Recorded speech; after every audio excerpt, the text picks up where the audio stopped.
Welcome, Careernistas. We are back in the Career Cove for another 15-minute or less coaching session. I am your host, Nkoyo F. Young Lewis.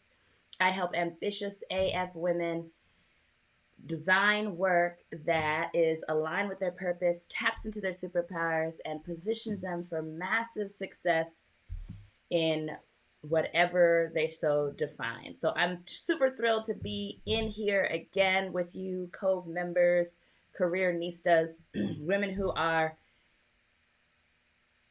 unapologetically pursuing the career of their dreams, the life work, the stuff that sets them alive, and are relentless, unrelenting in having work that allows them to do good and do well. Today's topic is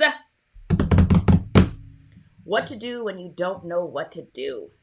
And this is super apropos for me because I feel like I've spent a lot of this week feeling like I don't know what to do to get more engagement in here.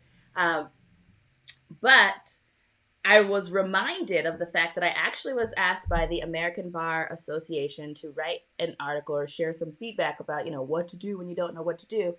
And I gave some tips to specifically lawyers who are trying to figure out, what do they do when they don't know what to do. If you're not familiar, don't know any lawyers, you're not a lawyer, sometimes the work can be incredibly overwhelming. Scratch that, not sometimes, a lot of the times it can be really overwhelming.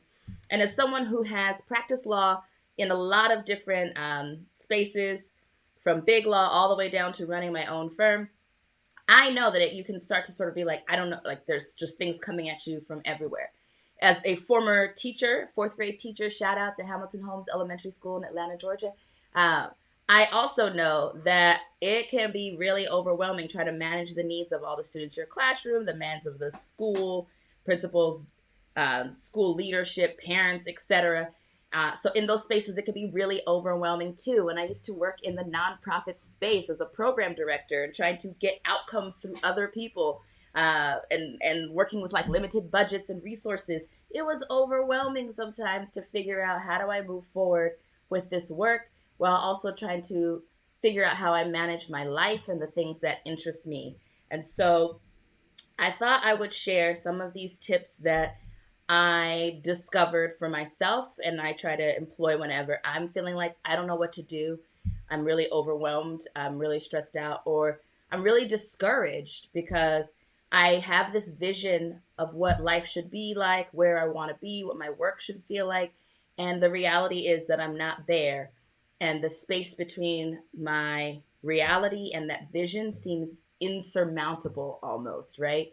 And sometimes that feeling of sort of discontent, um, displeasure, disappointment about where you are in relation to where you thought you might have been at this point in your life when you were your younger self. Or even if, you're just sitting in a space where you're like, hey, I've reached the mountaintop. I've done all the things that I thought would be really exciting and thrilling to me. And I'm sitting here in a feeling of sort of like, is this all? Like, what's next? And candidly, like, I have felt all of those experience, like those feelings. I know when I started practicing, when I went to law school, actually probably even before that, when I was in undergrad, high school, I always thought I was going to be a lawyer. Like I was going to be this prolific lawyer of my time. I took a detour, taught for some time, worked in the nonprofit setting for a time, and then said, now it's time to buckle down and go after that thing that I've always wanted to do. And I went to law school and hated it. Let me have a love for learning, but really the way that you think about the world and that you're trained to think like a lawyer just wasn't thrilling to me. And I got out, got a really great job, making over six figures, and literally remember sitting at my desk thinking like, is this what I'm going to do for the rest of my life? Like, is this it? This is the mountaintop. Like, this is what I had been striving to do. And I didn't love it. I didn't find a lot of joy in it. It was really hard because people around me couldn't understand why I was so unhappy. It's like, you're making over six figures. Like, you have this fancy job. You work at this prestigious law firm. You look great. And inside, like they have that phrase, you're like a public success, but a private failure or private mess. And that is really what I lived through. And I have been on a journey since then to find work that is thrilling and lucrative and exciting and deeply impactful, because that's a value that really matters to me. So, along that way, though I didn't always have it figured out, you all get the benefit of the framework of all of the things that I figured out the hard way. But here are three things that I have learned that help you move forward when you don't know what to do. And so, point number one that I will share with you is to influence your breathing. And I know you're like, I know this didn't just tell me to breathe. I did. And here's the reason why is that oftentimes when we are in stress, whether we've recognized that we are stressing out or not, because some of you, like me, are real high functioning. So you have a high tolerance for stress and like things being thrown at you. So you don't even know you're stressed out, right? You're just like moving through your day. And then at some point, maybe your breathing is difficult, your body starts to hurt or whatever. I've been dealing right now with like pain through my neck and my back. And I was like, oh yeah, like I've been going through building this conference. We've had a lot of hiccups, a lot of challenges, etc. I had to make some difficult decisions. Like, even though I felt composed and measured during the process, like it was very stressful. I've had to actually identify that for myself.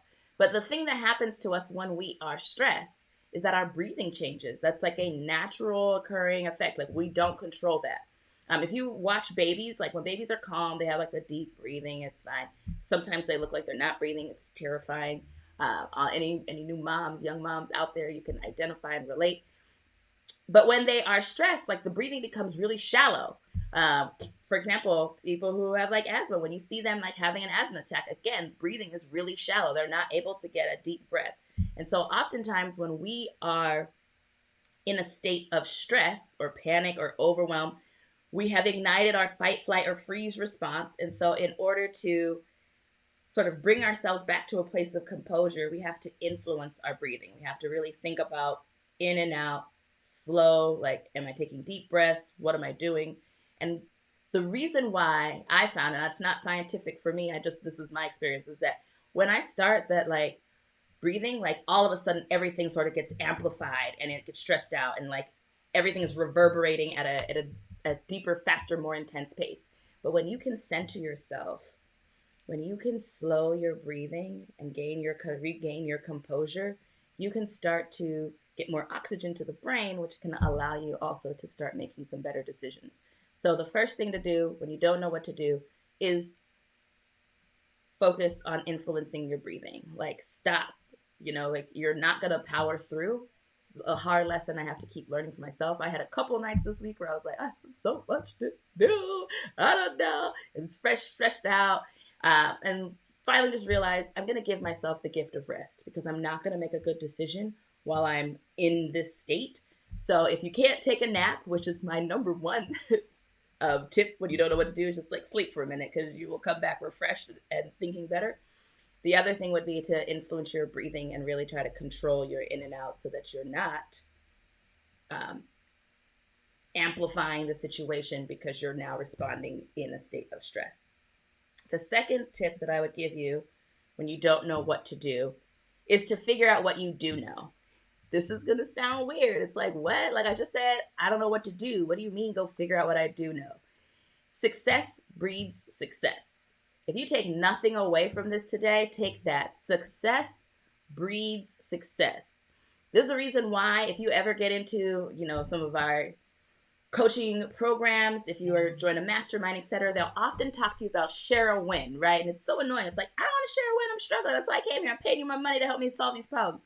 But the thing is that when you can start seeing yourself winning, when you can start seeing yourself being successful, or in this case, when you can start seeing yourself as knowing what to do, knowing some things to do, it actually starts to create this sort of compounding effect that allows you to be open to figuring things out further. So when you don't know what to do and you're like, I don't know, pick one thing that you do know and do that thing. And I guarantee you focus on that breathing, you pick one thing that you do know how to do and you do it, you'll start producing for yourself more positive, relaxed vibes as you attack a new challenge that might appear for you either on your career journey, in the work that you're currently doing, or just trying to navigate life, period. I think it's Marie Forleo who says everything is figure outable. And the key to everything being figure outable is knowing what you do know so that you can piece through the pieces that you can do on your own. And then here comes point number 3, ask for help. And when you know what you know and where you don't know, it's easier to ask for help. You can be a little bit more specific around this is what support I need.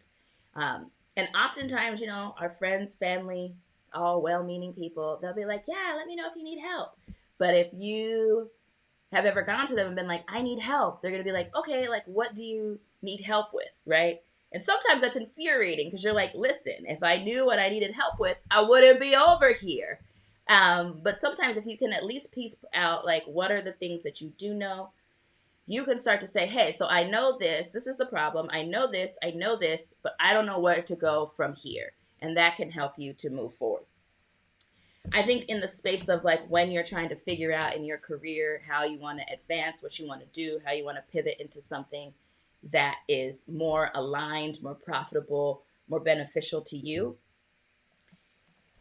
you may not always know the steps. And I think that's the value of career coaches and career strategists is that we have developed different trainings, frameworks, processes to help you get clear on what it is that you want first. I will always, always, always start there.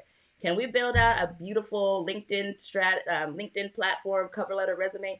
Absolutely. I think of those things as tactics. That's the external representation of the internal work that you're doing to present and attract the type of work that you want. But if you have not done the internal work to know what it is that you're looking for, you're going to have a hard time reflecting that in your, what I would call your personal branding, personal marketing documents, right? So Alan Weiss, Alan Weiss, who does a lot of consulting, has this quote that says, if someone can't improve within 30 days by themselves, they're not going to improve without help. That was one super profound for me because I think many of us, particularly women of color, in particular Black women, we're taught to like figure it out and do it by yourself, get it out the mud, and not to ask for help. And the unfortunate thing about that is that we are forced to like don this like superwoman sort of cape, and oftentimes we need help, and we can move quicker, further, faster, with less stress, with more flow, if we would be comfortable, if it was normalized, reaching out and asking for help. I will tell you, asking for help is something that's very challenging for me to do. Sometimes because of pride, sometimes because of training, sometimes of fear of like someone's going to want to, use that against me later. But I will tell you that I have invested significantly in coaching and therapy and all kinds of things over the last few years. And I would not be in the place that I'm at today had I not reached out for help and had someone help me figure out what it is that I was looking for, what type of environment I wanted to be in, what type of energy I wanted to resonate with and to live in and thrive in. And without that support, I think I would still be a really miserable attorney today. I think there's a high chance that I would be engaging in really like unhealthy behaviors because in the practice of law, if I'm gonna be honest, like there's a lot of people who are losing control of their use of alcohol and other sort of things to sort of medicate for the numbness or the lack of fulfillment that they feel in their career, the fact that it always kind of feels like you're not being successful or at advancing.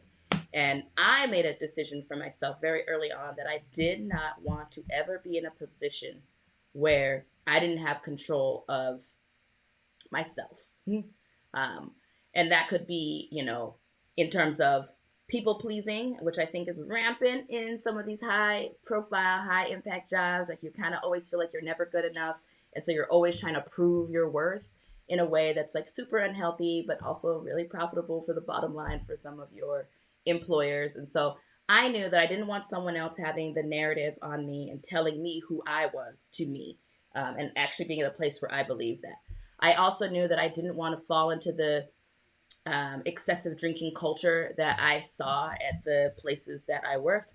I also didn't want to fall into sort of the excessive sort of like self-deprecating nature that I saw when and sort of martyrdom syndrome, I'll call it, that I experienced in the nonprofit world and in education sometimes too.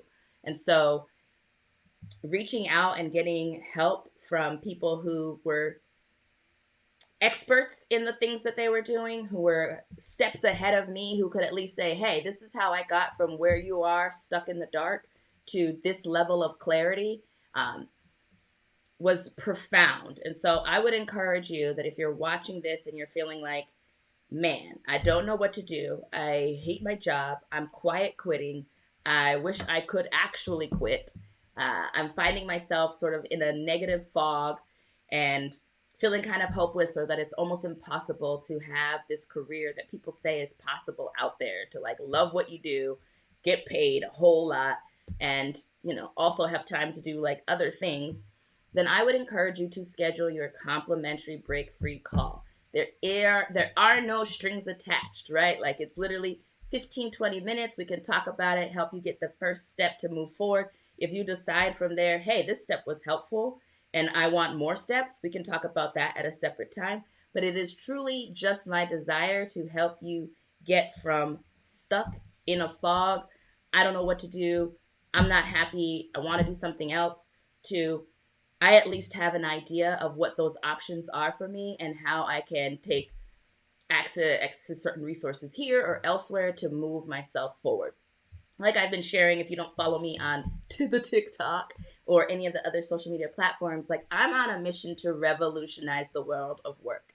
As someone who re-entered the traditional workforce as a working mom with two small children, I was like, fam, this ain't it. Like, this is what you're requiring women to do. This is like what this looks like, just sort of running around haggard, like stressed out all the time. Like, did I pick them up on time? Do I have care? No, right? And we are in the world. We are in the zone of the future of work. And there's an amazing opportunity for each of us, whether we are looking for traditional work, looking to be employees in another organization, maybe looking to pivot into another sort of career that's not completely different from what we're doing, if we're looking to change jobs, change roles, start a business, period. Like now is absolutely the time for all of that. And I want to make sure that you have a recession proof blueprint for what your career advancement strategy is going to be. Because at the end of the day, nobody cares more about your career than you do. I learned that the very hard way, despite whatever their marketing, etc. says. When they're good and done with you, they will let you go figure it out. But if you always have a plan and you position yourself for the success that you're seeking, you can't go wrong. So I'm going to encourage you to bet on yourself. Again, if you have not already, please sign up. I know it's time and it's like, do I trust her enough? But give me a chance. I think in 15 minutes, I can help you take the next best step in building your career advancement strategy and getting you to the place where you not only do the work that you love, not only able to fund your impact, but you're able to live the absolute best life for yourself, the one that your creator intended and designed for you, the one that your inner child knew was possible before the world told us what the parameters were. So let's break free together. Let's change the world of work, and